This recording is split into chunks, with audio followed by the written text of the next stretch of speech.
Deuxième visite en Polynésie du vice-président du Conseil d'État. Depuis hier, Jean-Marc Sauvé multiplie les entretiens avec les autorités administratives, politiques et juridictionnelles du pays. Il est ce soir notre invité pour évoquer cette visite. Jean-Marc Sauvé, bonsoir. Bonsoir. Alors vous affirmez que le tribunal administratif est l'un des plus performants de la République. Est-ce que vous pouvez nous expliquer en quoi il se distingue, ce tribunal local ? Le tribunal administratif de la Polynésie, comme tous les autres tribunaux administratifs, il est le garant des droits et des libertés des citoyens dans leur relation avec l'administration. Et les performances de ce tribunal sont remarquables pour plusieurs raisons.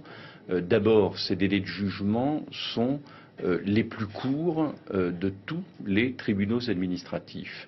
Au début du mois de juillet de cette année, donc ces délais sont de 4 mois ici à Papeete, alors que les délais moyens de jugement pour les autres tribunaux, en moyenne nationale, sont de 10 mois.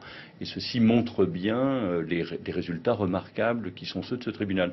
Par ailleurs, le tribunal rend des décisions qui sont solides, qui sont respectées.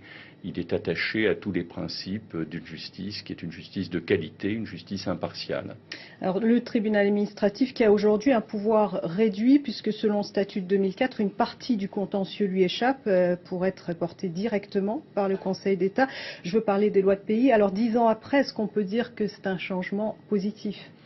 Le tribunal administratif est conjointement avec le Conseil d'État le garant du statut d'autonomie de la Polynésie française. Certes, c'est au Conseil d'État qu'il revient de dire si les lois du pays sont légales. Et le Conseil d'État rend des avis sur quelques sujets très importants comme la répartition des compétences entre l'État et le pays. Mais le tribunal administratif a des responsabilités qui sont extrêmement importantes.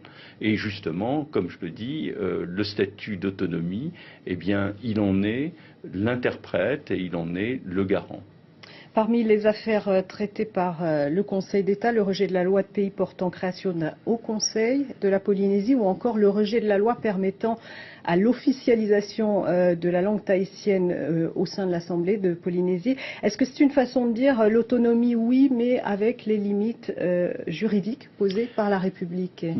Le Conseil d'État souligne ce que sont les droits de la Polynésie française. Il rappelle aussi parfois les limites du statut. Et par exemple, en ce qui concerne le Haut Conseil de la Polynésie française, la décision du Conseil d'État du 19 février 2014, elle est particulièrement claire. La Polynésie peut créer des organes d'expertise ou de conseil, mais elle ne peut pas modifier l'équilibre institutionnel du territoire. Cela, c'est la responsabilité du Parlement national, c'est la responsabilité de la loi organique.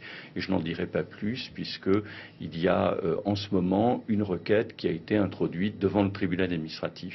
Alors vous êtes à la tête, une dernière question, vous êtes à la tête du Conseil d'État depuis 8 ans. Vous présidez également, entre autres commissions, la commission pour la transparence financière de la vie politique.